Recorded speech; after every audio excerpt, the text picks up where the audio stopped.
Pembahasan kitab Tafsir Al-Jailani, yaitu sudah sampai pada surat At-Taubat ayat 71-72.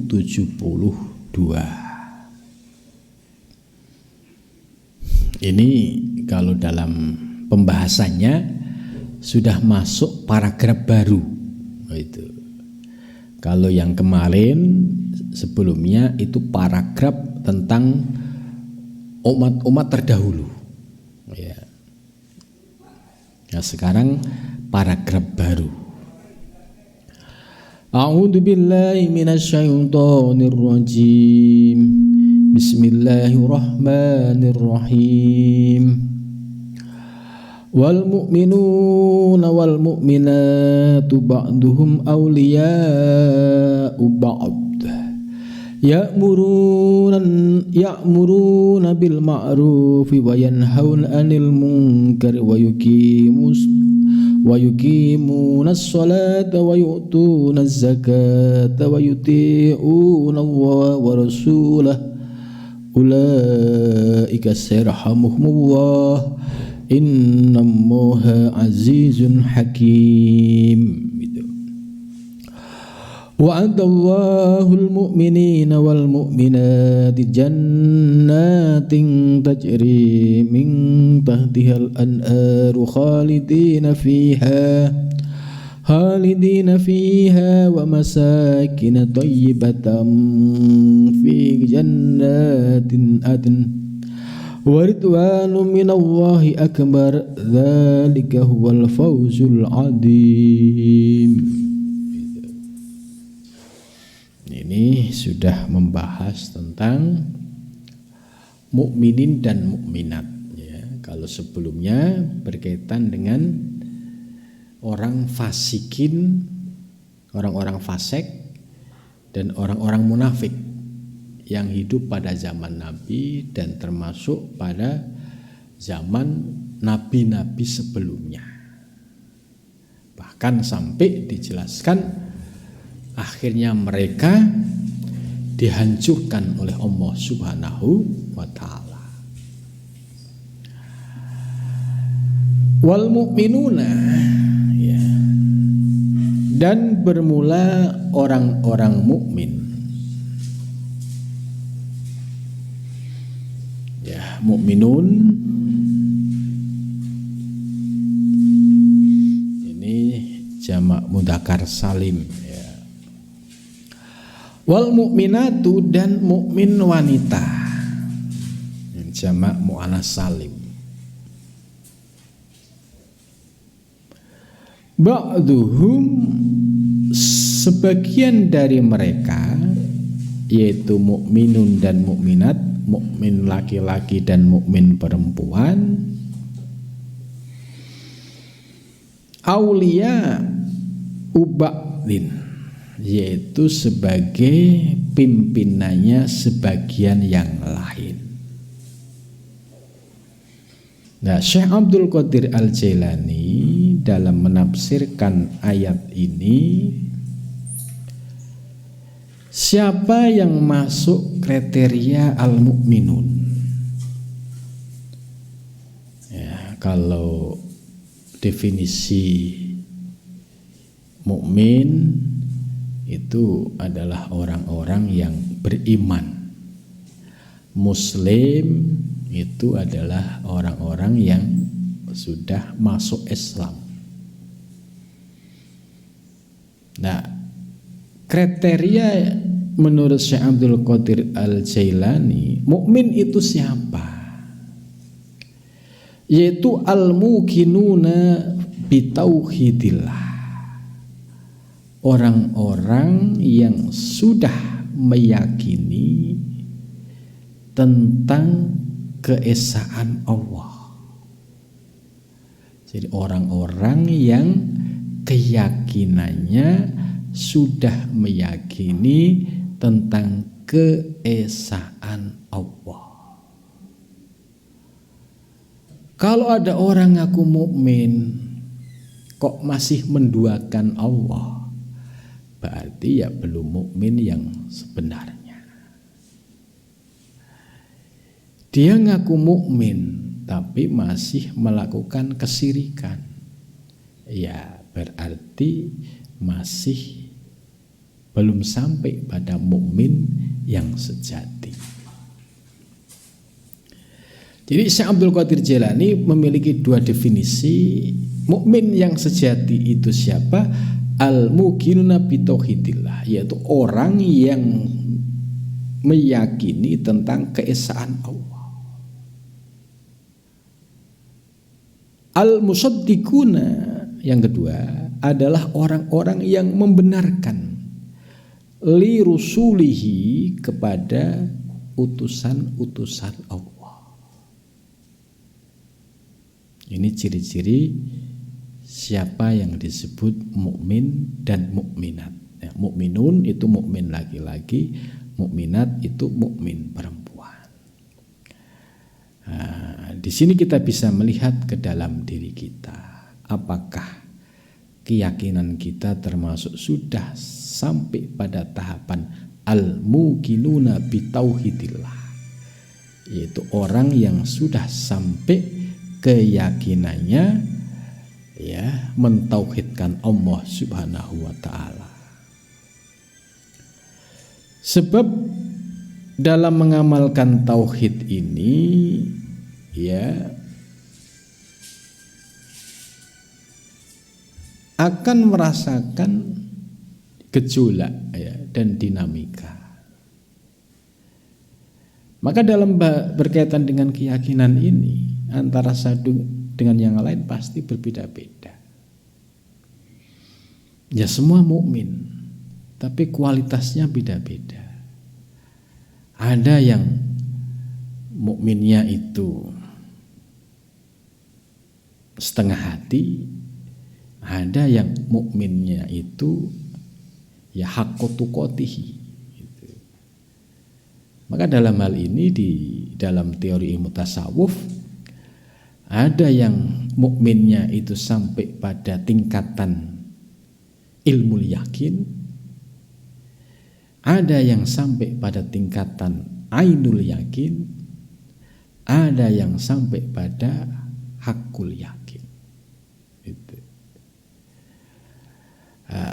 Untuk melihat seorang mukmin yang sejati ini tidak sebatas hanya dilihat dari aspek ya ibadah ritualnya saja, tapi bagaimana ketika sedang mendapatkan ujian dari Allah Subhanahu wa taala, apakah masih tetap bertauhid atau tidak.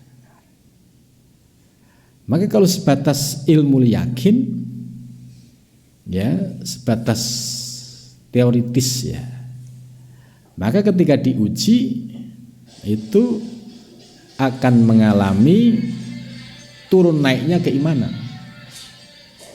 Ini benar enggak ya? Ini benar enggak ya? Gitu.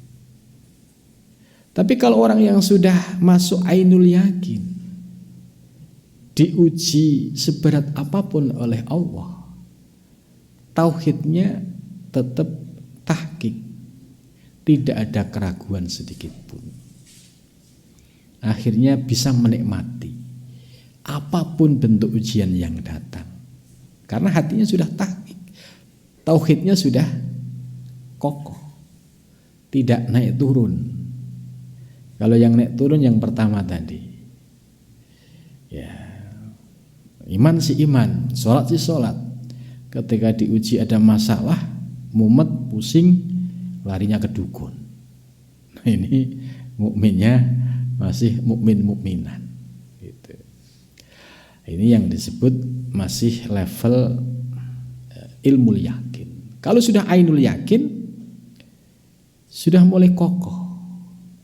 Dengan kondisi apapun, sepahit apapun, semenderita apapun, pandangan hatinya tetap mengembalikan kepada Allah Subhanahu wa taala. Ya tanpa harus bersuara, tapi cukup dinikmati dan dirasakan. Karena sesungguhnya ujian ini ya sifatnya hanya menguji kualitas bener nggak sih kalau kamu itu beriman denganku gitu. Maka kalau dalam melewati ujian ini lolos, ya itu pertanda bahwa kualitas keimanan kita akan mengalami kenaikan. Tapi kalau seandainya diuji kemudian keluh kesah, ya kan, kesana kemari, ya ini ya belum lulus, besok diuji lagi, begitu lagi, ya nggak lulus gitu. Nah, tapi kalau sudah level pada ainul yakin, oh itu bisa menikmati, oh begini toh sabar, oh begini toh namanya ujian. Itu. Jadi akhirnya bisa menikmati segala bentuk ujian yang datangnya dari Allah dan bisa menikmati ya dengan hati yang jernih tadi. Kemudian yang ketiga, yang hakul yakin, itu ya tahapannya itu sudah tidak ada keraguan sedikit pun, sehingga tahqiq di dalam menghadapi ya segala dinamika kehidupan. Artinya ya terkadang orang itu dalam keimanan itu kan sangat kelihatan sekali kalau sedang menghadapi ujian. Kalau hanya sekedar sholat itu ya anak-anak pun bisa. Tapi ketika Allah menguji keimanan kita dengan ujian-ujian yang real dalam kehidupan kita, nah disitulah akan kelihatan kualitas kita. Apakah kita masih sebatas ilmu yakin atau ainul yakin atau hakul yakin. Namun harus dipahami untuk menapaki tahapan-tahapan ini bukan berarti bisa dengan cara ujuk-ujuk gitu ya. Wah, ujuk-ujuk bisa ainul yakin, ujuk-ujuk bisa hakul yakin. Melalui sebuah proses yang panjang. Nah, mungkin di awal diuji ya masih gremeng-gremeng, masih ngedumel-ngedumel, ya itu wajar.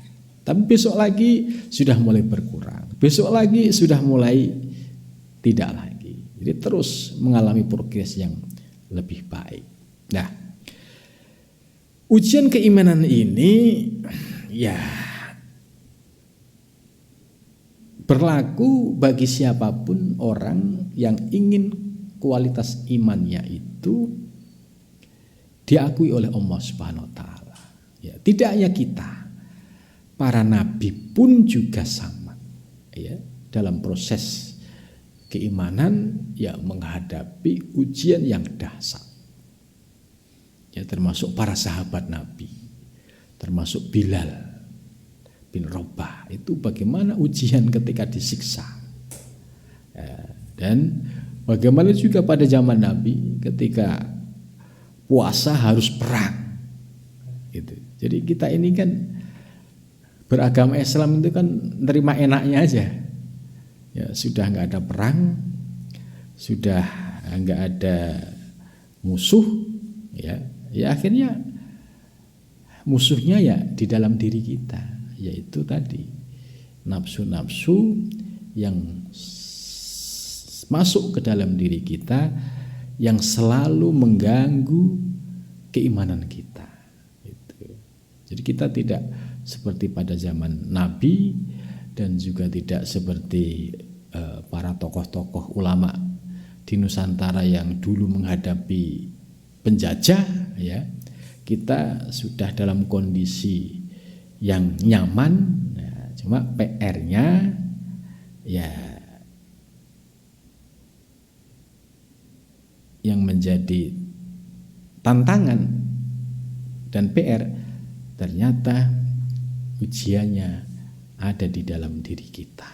Sejauh mana kita menghadapi, merespon ujian-ujian yang datang dari Allah itu dengan tetap bersikap al-muqinuna bitauhidillah, yaitu berpegang teguh dengan tauhid Allah Subhanahu wa taala. Ba'dhum awliya'u ba'din, ini maksudnya bahwa ya di antara orang mukmin dan mukminat itu ya pasti ada levelnya lah. Ada yang level ulama, ada yang level pedagang, ada yang level orang biasa. Maka ba'dhum awliya'u ba'd itu ya harus bisa saling sinergi. Tidak usah semua harus menjadi pemimpin, tapi bersinergi ya antara ulama, antara umaro, antara rakyat dengan baik ya, sama-sama tujuannya yaitu menuju Allah Subhanahu wa taala. Ba'duhum awliya'u ba'din. Jadi sinergitas ya, karena Allah sengaja memberikan kelebihan kepada seseorang itu ya tidak sama. Ada yang diberikan kelebihan ilmu, ada yang diberikan kelebihan harta, ada yang diberikan kelebihan skill-skill yang lain. Nah, kalau itu bisa sinergi ya akan menjadi kekuatan. Auliya'u ba'dhum auliya'u ba'din. Jadi saling memahami posisi masing-masing sehingga menjadi sebuah kekuatan. Nah, kalau tidak disadari ya semua pengen jadi ya istilahnya tidak saling menyadari ya pengen jadi pimpinan semua ya akhirnya ujung-ujungnya ya bukan ba'dhum auliya'u ba'd, tapi di antara mereka ya justru saling bermusuhan. Kita bisa belajar dari jasmani kita. Ada tangan kanan, ada tangan kiri, ada kaki kanan, ada kaki kiri. Ini kan bentuk ya simbol dalam kehidupan kita. Ada hamba yang diposisikan seperti tangan kanan. Ada hamba yang diposisikan seperti tangan kiri. Ada juga hamba yang diposisikan seperti kaki, baik kanan maupun kiri. Jadi semua saling melengkapi. Kalau bisa bersinergi ya, semua yang memiliki kompetensi ya. Untuk apa? Ya'muruna bil ma'ruf. Gitu. Setelah bersinergi ya dari lintas skill ya. Untuk apa? Ya'muruna bil ma'ruf, yaitu bisa memerintah atau mengajak kepada ma'ruf, kebaikan. Ya'muruna, mereka memerintah atau mengajak, bil ma'ruf, dengan cara yang ma'ruf. Jadi amar ma'ruf. Amar ma'rufnya bil ma'ruf. Ya, jangan sampai amar ma'rufnya bil mungkar. Kalau amar ma'rufnya bil ma'ruf dengan pendekatan humanis, pendekatan persuasif, dengan pendekatan bil hikmah, itu lebih mudah bisa diterima. Itu Wali Songo dan para sufi ya, dalam membimbing umat itu ya amar ma'ruf bil ma'ruf, sehingga bisa merangkul semua kalangan. Berbeda dengan pendekatan fikih ya. Amar ma'ruf bil mungkar, akhirnya terjadi penolakan, terjadi perlawanan. Dan ini pernah terjadi di era Islamisasi di Jawa ya, sebelum Wali Songo. Itu Syekh Subakir itu tokoh yang pertama kali masuk Pulau Jawa untuk menyebarkan Islam. Itu sekitar abad ya di antara 13-12 ya. Kedatangan awal Syekh Subakir itu menggunakan pendekatan fikih. Jadi amar ma'ruf bil mungkar, pokoknya yang enggak mau bertauhid ya semua sesat dan masuk neraka. Nah, pendekatan dakwah kalau caranya seperti ini disampaikan di Jawa yang masih animisme, dinamisme, kemudian Hindu Buddha, Ya, kemudian mereka dicaci maki terus, kamu masuk neraka. Kamu, wah ini bukannya nurut tapi justru dilawan. Dan akhirnya benar, Syekh Subakir mendapatkan perlawanan yang luar biasa pada saat awal dakwah ini. Akhirnya Syekh Subakir kembali lagi ya ke Arab ya. Kemudian mungkin ya nyari guru gitu istilahnya. Gagal masuk ke Jawa itu karena pendekatannya salah. Akhirnya nyari guru, kemudian setelah itu datang lagi ke Jawa. Pendekatannya sudah berubah. Pendekatannya sudah humanis. Ya, melalui pendekatan budaya gitu. Ya mereka masih nyembah-nyembah dulu nggak apa-apa. Yang penting gelem ngaji gitu.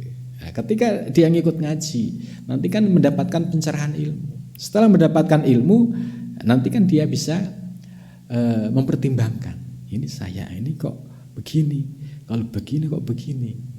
Nah, kedatangan Syekh Subakir yang kedua ini termasuk bisa diterima oleh masyarakat Jawa ya karena pendekatannya sudah bil hikmah. Jadi amar ma'rufnya sudah bil ma'ruf. Akhirnya Syekh Subakir bisa diterima.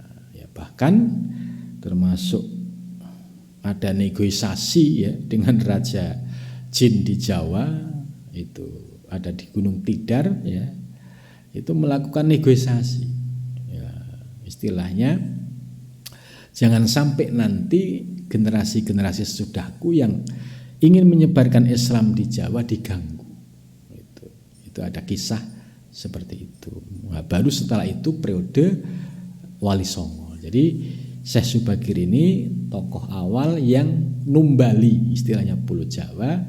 Ya itu tadi melawan orang-orang yang waktu itu masih berpaham animisme, dinamisme. Jadi ini hanya sekedar contoh bahwa pendekatan bil hikmah, amar ma'ruf bil ma'ruf itu ya sudah dicontohkan oleh Syekh Subakir dan juga para Wali Songo. Wali Songo mulai dari Wali Songo yang pertama ya, ini Wali Songo ini kan ada 5 generasi. Itu semua menggunakan pendekatan bil hikmah. Sehingga dalam sejarah pengislaman Pulau Jawa itu ya tidak ada darah yang mengalir. Ya, sehingga Islamnya mengakar lebih kuat. Kesadaran untuk masuk Islam itu didasari dari hati, ya, bukan karena takut dibunuh, takut disembelih, takut dipedang. Itu. Ini ya'muruna bil ma'ruf, yaitu melakukan amar ma'ruf dengan cara yang ma'ruf juga. Wa yanhauna 'anil munkar, dan mereka mencegah dari kemungkar. Nah, ini kalau di NU sama. Wa yanhauna 'anil munkar ya bil ma'ruf. Mencegah kemungkaran ya dengan cara yang ma'ruf. Kalau mencegah kemungkaran dengan kemungkaran, ini justru ibarat kayak sudah ada kebakaran ditambah dengan minyak, akhirnya tidak menyelesaikan masalah. Tapi wa yanhauna 'anil munkar, ketika ada kebakaran ya dicarikan solusinya, dicarikan airnya supaya bisa padam. Nah, ala muqtada ma wasala ilaihim min rusulih. Jadi ini yang menjadi prinsip ya dalam amar ma'ruf ala nahdlatul ulama ya, itu amar ma'ruf bil ma'ruf wa yanhauna 'anil munkar bil ma'ruf. Menggunakan pendekatan yang humanis atau pendekatan yang bil hikmah. Maka cara dakwah seperti ini lebih mengena dan lebih memiliki dampak yang positif karena akan betul-betul menyadarkan, bukan karena keterpaksaan. Berbeda dengan penyebaran Islam di Andalusia dan di tempat lain. karena pendekatannya pendekatan perang, orang masuk Islam dengan ancaman, akhirnya suatu ketika dendam itu masih membekas di dalam hatinya. Maka suatu ketika ada peluang untuk melawan, ya pasti akan melakukan perlawanan. Gitu. Dan akhirnya apa? Di Indonesia ya umat Islam menjadi korban lagi, karena ketika posisinya melemah, kemudian posisi non Muslim kuat, akhirnya ya menjadi mengalami kekalahan. Kemudian selanjutnya, ya, ciri-ciri mukmin dan mukmin yang sejati itu adalah sinergitas, ba'duhum awliya'u ba'. Sinergitas dalam apa? Tujuannya sama, yaitu ya'muruna bil ma'ruf wa yanhauna 'anil munkar. Tapi dengan tadi prinsip-prinsip yang ma'ruf, bukan dengan prinsip yang mungkar. Ya contoh misalkan ada orang mabuk-mabukan, didatengin, terus diceramain, didalilin gitu kan. Terus tambah lagi diancam-ancam pakai neraka. Ini bukannya sadar, malah bisa dilempar pakai botol gitu. Tapi kalau kita menggunakan pendekatan yang pas, ya, itu insya Allah lebih mudah bisa menyadarkan. Maka di Jawa ada kiai yang unik, yaitu Gusmi. Ya, Gusmi ini dakwahnya itu di barbar. Ya, ini menarik itu. Karena apa? Ya, tujuannya sama, tetap ya'muruna bil ma'ruf, tapi dengan cara bil ma'ruf wa yanhauna 'anil munkar, dengan bil ma'ruf. Dan dampaknya ya banyak, akhirnya orang yang sadar kemudian dia menjadi mukmin yang kafah. Wa yuqimunas shalah. Selanjutnya setelah dia bersinergi amar ma'ruf nahi mungkar, mereka melaksanakan sholat, ya, sholat al-mafrudhoh, baik sholat yang fardu. Ya, dalam menjalankan sholat ini kalau ilmunya sudah komplit, ya, ini bisa memahami pentingnya sholat, baik sholat fardu maupun sholat sunnah.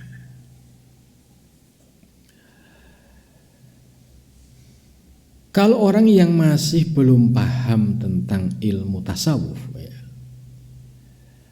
yang penting sholat aja deh gitu, yang penting sholat, akhirnya Allahu Akbar, terus salam, selesai gitu. Jadi nggak ada kesadaran mengingat Allah. Gitu. Nah, ya, berbeda dengan orang yang sudah memahami ilmu-ilmu tasawuf. Dia tidak akan pernah meninggalkan yang sholat yang fardu. Jadi tidak pernah berani meninggalkan sholat yang fardu. Sebab apa? Yang fardu ini pokok. Ibarat Allah sebagai Tuhan alam semesta memberikan kewajiban kepada kita yang harus kita laksanakan berupa sholat. Ini wajib dilaksanakan. Nah, dalam melaksanakan sholat ini ya didasari dengan ilmu lahir dan batin. Mulai dari wudunya, ya, sudah didasari dengan ilmu-ilmu batiniah. Jadi ngajinya tidak sebatas Fathul Qorib, tapi sudah ngaji Bidayatul Hidayah, sudah ngaji Ihya, membahas tentang asror toharoh. Jadi tidak sebatas fikih, tapi membahas asror-asror, rahasia-rahasia di balik fikih ini. Sehingga akhirnya bisa menikmati, bisa merasakan keindahan dalam beribadah. Begitu juga ketika sholat takbiratul ihram, sudah memahami makna yang hakiki tentang kalimat takbir, Allahu Akbar, Allah Maha Besar. Kalau Allah maha besar, selain Allah kecil. Kita kecil nggak ada apa-apanya. Apabila takbir kita itu benar, ya, itu pasti bisa merontokkan keakuan, keegoan yang muncul di dalam diri kita. Itu ketika takbir. Allahu Akbar. Yang diingat Allah yang pemilik alam semesta dan dia akbar, maha besar. Selain Allah kecil, kita nggak ada apa-apanya. Keakuan-keakuan yang selama ini muncul ini hanya waham, khoyal, halusinasi, bukan yang sebenarnya. Sehingga ketika takbir Allahu Akbar, runtuhlah ya ego-ego keakuan dirinya yang merasa hebat, merasa berilmu, merasa kaya, merasa macam-macam, hilang sirna. Ini kalau takbirnya itu dipahami maknanya.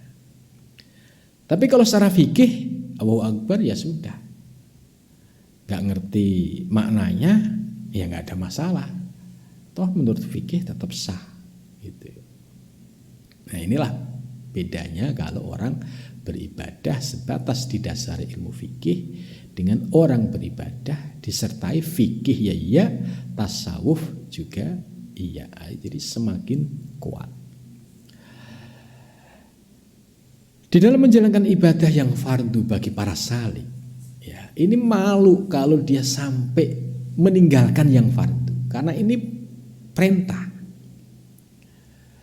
Maka levelnya salik itu sudah tidak mungkin meninggalkan yang fardu. Justru akan semakin menambah, melengkapi dengan sunnah-sunnah yang lainnya. Baik rawatib ya maupun sholat sunnah muakkad yang lainnya. Ya rawatib ada qobliyah, ada ba'diyah. Sholat sunnah muakkad itu ada seperti duha, qiyamul lail. Itu justru semakin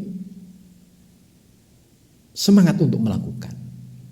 Karena sudah tahu ya, hadis qudsi yang berbunyi la yataqarrabul abdu ilayya bimisli adai maftarud. Seorang hambaku tidak bisa mendekatkan diri kepadaku hanya modal menjalankan yang aku fardukan. Ini hadis qudsi. Ya, oleh Imam Ghazali dijelaskan. Kenapa demikian? Karena ini ibarat orang dagang, ini modal.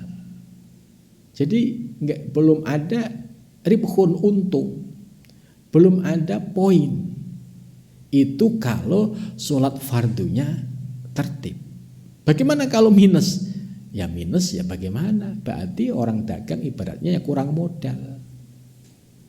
Bagaimana kalau itu terjadi setiap hari? Nah, bagaimana akan berjumpa kepada Allah?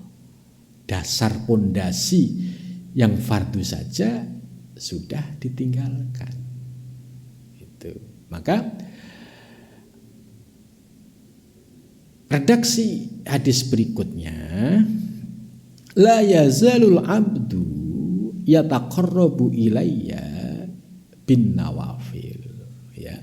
Seorang hambaku baru istilahnya bisa mendekatkan diri kepadaku itu bin nawafil dengan ibadah sunnah. Jadi nawafil ibadah sunnah ini adalah poin-poin yang bisa mendekatkan diri kepada Allah. Kalau yang fardu itu ya balik modal. Ra'sul mal kata Imam Ghazali. Nah, kalau pengen tambah poin-poin yang bisa mendekatkan diri, ya lakukan ibadah yang sunnah-sunnah. Maka kalau kita lihat ya para salafus soleh atau para mursyid, para guru-guru tasawuf, itu pasti di dalam melaksanakan ibadah itu disiplin. Ya baik sholat sunnahnya itu disiplin. Gitu. Karena ya, bagaimana disebut salik menuju Allah, tapi minus dalam hal ibadah. Itu. Nah, karena itu dalam hadis qudsi ini sudah terjawab. Supaya tidak minus, yang wajib harus kita jalankan ditambah yang sunnah-sunnah, baik sunnah yang rawatib maupun sunnah yang muakkad lainnya. Baru dijawab oleh kalimat berikutnya, faida ahbabtuhu hatta uhibbahu, gitu, sampai aku jatuh cinta. Ya, maka kalau sampai aku Allah jatuh cinta, ya baru itu memiliki derajat di sisi Allah Subhanahu wa taala. Ya, boleh disebut mencapai pada makom arifin billah, mencapai pada makom waliyun min auliyaillah. Terus ciri-cirinya kalau dia sudah mencapai pada makom itu, ya, dalam redaksi berikutnya, kuntu sam'ahu, ya, aku akan menjadi pendengarannya, alladzi yasma'u bi, yang ketika dia mendengarkan. Jadi artinya apa? Pendengarannya si hamba itu sudah menggunakan pendengaran ilahiyah. Kalau pendengaran ilahiyah itu tidak terbatas oleh ruang dan waktu dan tidak terbatas oleh telinga, maka kita bisa yakin dengan hadis ini kalau ada orang-orang yang masuk pada kategori kekasih Allah, kategori waliyullah, itu tanpa HP, ya, itu bisa berkomunikasi dengan dasar hadis qudsi ini, itu sangat benar sekali. Ya, ini sudah banyak terbukti. Ya, bagi levelnya yang sudah masuk hatta uhibbahu, itu sudah tidak tergantung dengan HP, gitu. Karena kita belum sampai situ, ya kita masih perlu HP. Jadi ya perlu sadar makom. Jangan memaksakan makom kita. Oh, kamu nggak pegang HP, ya saya levelnya beda, gitu. Ya padahal kalau di kamar main HP, gitu kan. Gitu. Jadi hatta uhibbahu ini janji Allah sampai aku jatuh cinta. Nah, sampai pada tingkatan ini ya tentu yaitu ya hamba-hamba yang tingkatannya sudah mukhlisi, yang benar-benar ibadahnya sudah ikhlas, sudah tidak ada riya, ujub dan takabur di dalamnya. Ya. Nah, itu jadi kuntu samahu alladzi yasma'u bih wa kuntu basirul ladzi yubsiru bih. Aku akan menjadi penglihatan pada saat dia melihat. Dan ini real sekali, ya. Kalau kita mungkin pernah berdekatan dengan kekasih-kekasih Allah, itu pasti ada kisah-kisah unik, ya. Jaraknya berjauhan tapi kok tahu, gitu. Padahal tidak menggunakan alat komunikasi, dan itu real dan ini nyata. Jadi artinya hadis qudsi ini membuktikan bahwa perjalanan seorang salik dalam menuju Allah itu ya tertib, didasari dengan tertib ibadah, mulai dari fardu ditambah yang sunnah sampai akhirnya Allah jatuh cinta. Kalau ketika sudah jatuh cinta, maka akan mendapatkan fasilitas-fasilitas dari Allah Subhanahu wa ta'ala. Itu. Jadi memahami sholat tidak sebatas ya sholat seperti orang awam, seperti karyawan. Ya karyawan itu yang levelnya masih pemula itu kan semangat masuk kantor hanya untuk absen saja. Tidak pernah berpikir tentang kualitas kerja. Tidak pernah berpikir tentang bagaimana menumbuhkan loyalitas, dedikasi, gitu. Yang penting kita kerjain, yang penting akhir bulan gajian, gitu kan. Ya, ini hamba yang pemula juga sama. Yang penting sholat aja deh, soal itu mah urusan belakang, gitu. Ya lebih baik sholat daripada kemudian alasan daripada sholat nggak bisa khusyuk mending nggak sholat. Ya. Ini tadi disinggung di Tanbih Mukhtarin. Tarkul amal, ya, meninggalkan amal. Tapi li ajlinas, ya, itu malah syirkun, gitu. Gitu. Ya, jadi malah syirik. Ya. Jadi Syekh Abdul Qadir Al-Jilani menjelaskan bahwa seseorang yang menjalankan sholat yang fardu maupun yang sunnah itu al-masfiyah li batinihim, dapat membersihkan batiniahnya. Tapi ya tadi, yang didasari mulai dari wudunya itu sudah wudu yang didasari ilmu tasawuf. Ya paling enggak sudah pernah ngaji Bidayatul Hidayah atau ya Ihya, itu ngerti dibalik asror-asror wudu, ya itu ada makna-makna yang terkandung di dalamnya. Sehingga ketika takbir itu benar-benar merasakan tadi kedahsyatan. Jadi batinnya itu merasakan getaran yang luar biasa. Sehingga ibadahnya, sholatnya itu menjadi asik gitu ya, menjadi muncul kesemsem ya, muncul kerinduan, muncul kemesraan di dalam ibadahnya. Anil mail ila ghirha. Nah, kalau hatinya sudah bersih, batinnya sudah bersih, sehingga terhindar dari berpaling dari selain Allah Subhanahu wa ta'ala. Itu. Jadi berpaling dari selain Allah itu maksudnya ya ibadahnya sudah ikhlas, sudah tidak ada riya, sudah tidak ada ujub, sudah tidak ada takabur lagi. Itu. Sebab riya ini berarti artinya orang yang masih berkiblat kepada makhluk, pengen dipuji makhluk. Ujub juga sama. Orang terkena panggil ujub karena terhijab memandang Allah. Yang terlihat hanya dirinya. Wah, aku hebat ya. Aku bisa ibadah, aku bisa sholat. Lupa mengembalikan kepada Allah. Takabur juga sama. Yaitu dia merasa dirinya hebat, melupakan bahwa Allah lah yang maha hebat. Itu. Nah, ini yang disebut anil maili ila ghairil haqqi. Jadi kalau batinnya bersih, insya Allah akan bersih dari penyakit riya, ujub dan takabur. Wa yu'tuna zakah, dan mereka juga membayar zakat. Itu. Fungsi daripada zakat al-mutahharah, yaitu menyucikan lidhawahirihim, menyucikan aspek zahir mereka, anil istighali, dari sibuk ya, bima siwahu, dengan sesuatu selain Allah Subhanahu wa ta'ala. Maksud dari yu'tuna zakah, kalau makna umum yu'tuna zakah itu kan ya mengeluarkan zakat ya. Zakat ada zakat fitrah, ada zakat mal. Zakat mal ini pun ada aturan dalam mengeluarkan zakat mal, ada nisab, ada haul gitu.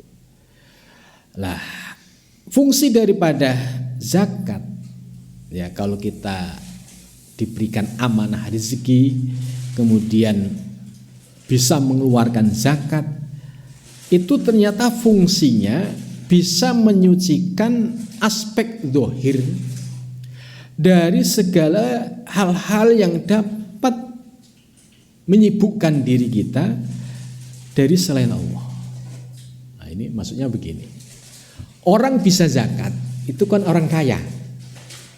Kalau orang yang pas-pasan untuk mencapai nisab ya sulit ya, apalagi di zaman sekarang ya. Nah, itu. Maka kalau orang yang masih pas-pasan tidak punya tabungan yang sampai nisab ya aman dari zakat. Nah, tapi bagi orang yang diberikan kelebihan rezeki oleh Allah, artinya diberikan usaha yang sukses sehingga income-nya itu bisa berlipat ganda, maka ujian yang pertama ya pada saat mengeluarkan zakat. Oh, setelah ditotal, oh ternyata sekian. Nah, ini akan teruji. Kalau hatinya lebih memilih Allah karena ini perintah, ya dia akan enteng mengeluarkan.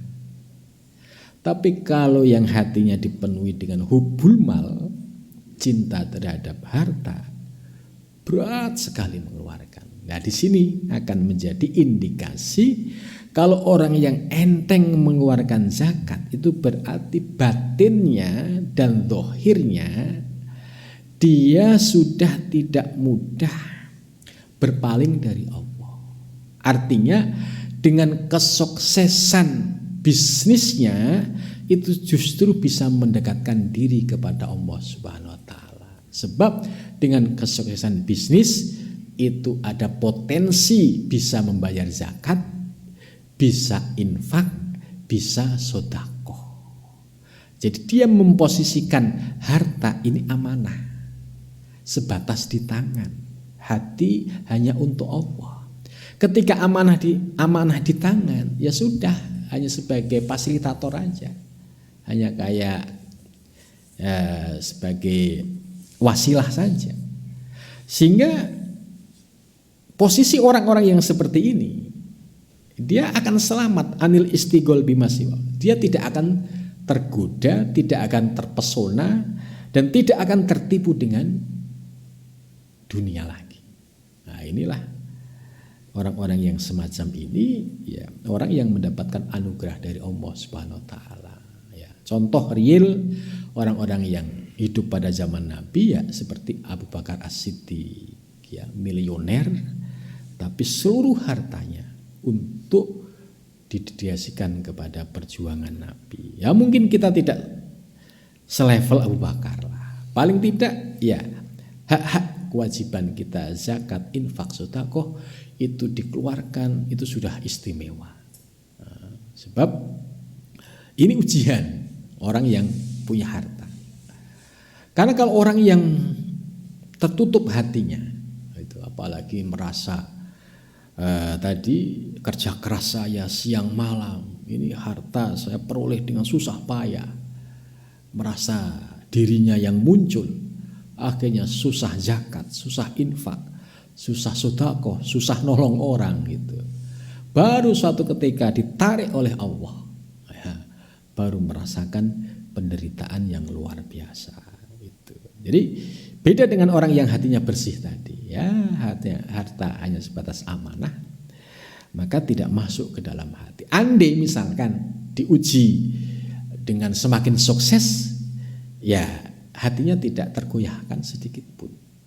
Sebaliknya seandainya diuji dalam kondisi yang tidak nyaman, istilahnya bisnisnya rugi, itu pun tidak mengganggu hatinya. Ya wajarlah, namanya bisnis untung dan rugi.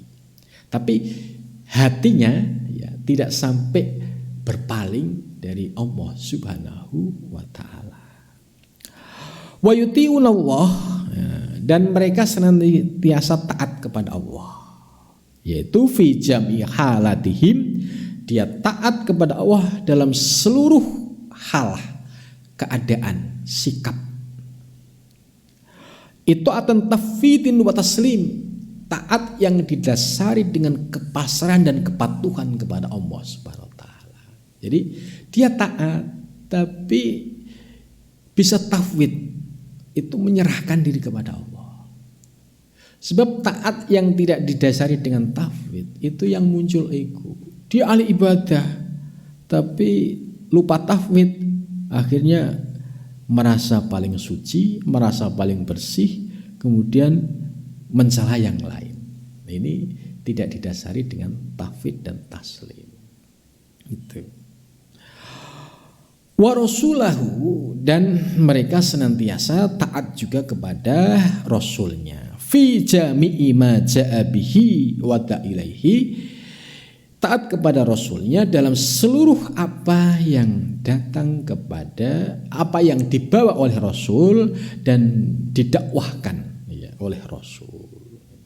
Ulaika, mereka itu adalah as-suada, orang-orang yang sukses, ya, sukses dalam pengertian lahir dan batin, ya. Al-mufawwiduna umurahum, orang yang senantiasa menyerahkan seluruh perkaranya ilallah, kepada Allah. Al-munqaduna, dan senantiasa mereka taat li rasulihi, kepada rasulnya. Jadi menjadi as-suada yang al-hakiki, menjadi orang yang sukses secara hakiki lahir batin. Ini memang, ya, istimewa kalau kita diberikan anugerah ini. Karena tidak tertipu dengan pangkat, dengan harta, ya, dengan materi. Orang-orang yang sudah seperti itu, sayarhamuhullah, akan memperoleh rahmat Allah. Sayarhamuhu, bahkan istilah akan memberikan rahmat kepada mereka. Siapa? Allahu Allah. Allah akan melimpahkan rahmatnya, min fadlihi, dari anugerahnya, walutfihi, dan sifat kelembutannya. Ini innallaha, sesungguhnya Allah, ya, Allah al-mudabbir, Allah yang mengatur, li umuri ibadihi, terhadap seluruh persoalan hamba-hambanya. Azizun ay ghalibun qadirun ala jam'i ma'arada bihim, yaitu aziz, Allah itu maha agung, hakimun, dan maha bijaksana. Ini bagi orang-orang yang istilahnya disebut sebagai mukmin yang hakiki tadi. Jadi mukmin yang hakiki yaitu mukmin yang senantiasa berpegang teguh pada tauhid Allah, sekalipun ya dalam level ilmu yakin, kemudian naik pada ainul yakin sampai pada hakul yakin. Kemudian mukmin yang hakiki ya senantiasa yang bisa bersinergi dengan yang lain, tidak egois. Untuk apa? Untuk kemaslahatan dakwah, untuk amar ma'ruf nahi mungkar bil ma'ruf. Kemudian ya, dia sudah memahami makna sholat yang hakiki, ya bukan sholat ya, sebagaimana karyawan tadi. Wa yu'tuna zakah, dan dia juga bisa mengeluarkan zakat dalam pengertian makna yang hakiki tadi, sehingga tidak tertipu dengan melimpahnya harta. Justru dengan harta yang melimpah menjadi bekal untuk mendekatkan diri kepada Allah Subhanahu wa taala. Dan wa yuti'una Allah wa rasulah, dan dia senantiasa memiliki ketaatan lahir batin kepada Allah dan para rasulnya. Orang-orang yang demikian itu akan mendapatkan belas kasih sayang dari Allah Subhanahu wa ta'ala. Mudah-mudahan kita diberikan anugerah termasuk menjadi orang-orang yang dijelaskan dalam ayat ini. Amin ya rabbal alamin. Mudah-mudahan pengajian malam ini bermanfaat. Wa nafi'il tarik. Assalamualaikum warahmatullahi wabarakatuh.